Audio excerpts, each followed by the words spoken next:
প্রথম যে কোশ্চেনটা, যে কমিটি আসুক না কেন, যে কমিটির ফুটবল দলটা কি হতে চলেছে?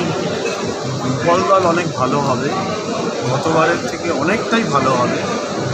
আমরা ধীরে ধীরে ফুটবল টিমের উপরে নজর দিচ্ছি, তার কারণ শুধু আইএসএলের টিমটা না, এন্টার ইউথ ডেভেলপমেন্ট শুধু আমরা নজর করছি।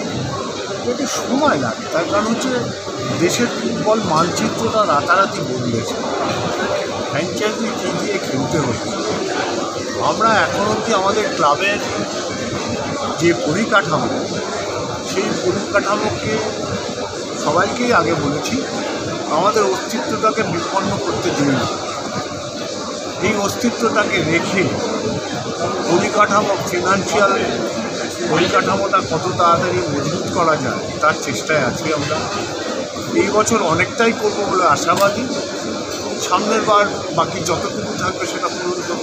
পরিকাঠামো উন্নয়ন বলতে কি, মানে কোনটার ব্যাপারে? আর্থিক পরিকাঠামো, পয়সা করি কীভাবে আরও বেশি আসতে পারে, স্পন্সরশিপ আসতে পারে, বিজনেস মডেল আনবো খুব তাড়াতাড়ি বলবো। মানে ইনভেস্টারের সাথে কি আরও কোনো কো স্পন্সর দেখা যেতে পারে?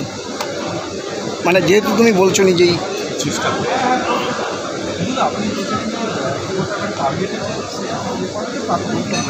সুপার সিক্স আর সেমিফাইনাল আছে না, যে কোনো টুর্নামেন্টে ফুটবল খেলে চ্যাম্পিয়ন হওয়ার জন্য খেলে। আমি বলছি যে টিম, অ্যাজ এ টিম আমরা নিশ্চয়ই চেষ্টা করবো ওই জায়গায় পৌঁছাতে। যে টিমটা বাঁধন হয়েছে, অনেক সময় কি বেটার টিমও সাফল্য পায়।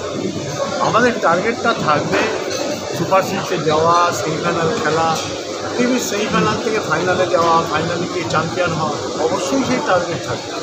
কিন্তু টিমের যে ব্যালেন্স, যেমন বোম্বে, আদার কিছু টিম, তারা অনেক আগের থেকে প্রিপারেশান নিয়ে টিম করছে। আজকে অনেকে বলছে অমুক টিমটা অমুক করছে, অমুক টিমটা, প্রত্যেকটা টিম তো 8-10 বছর ধরে আসে।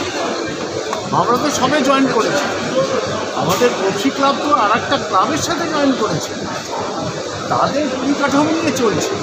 তো তাদের তো একটা সংঘবদ্ধ আছেই। আজকে তারা 7-8 বছর ধরে একটা টিম নিয়ে চালাচ্ছে, তা আমরা 3 বছর 4 বছর ধরে করছি। তো আমাদের পরিকাঠামো কিংবা খেলোয়াড়দের ক্ষেত্রে তো একটা পার্থক্য থাকবে। আমরা চেষ্টা করছি সেটা করতে। দিয়ামান্ত ঘোষকে কি চুক্তি হয়ে গেছে? আমার মনে হয় সেটা প্রপার সময় প্রেস রিলিজ করেই জানানো হবে হয়েছে কি হবে, এক্ষুনি না বলাই বাঞ্ছে। দাদা একটা বিষয়, সবাই চায় তাদের ক্লাব অন্যদের থেকে এক্সেপশনাল হবে, সেক্ষেত্রে ইস্টবেঙ্গল ক্লাব পরবর্তীকালের জন্য এমন কি এক্সেপশনাল হবে যে অন্য ক্লাবগুলো থেকে অনেক এগিয়ে থাকবে? এগিয়ে আছে সবার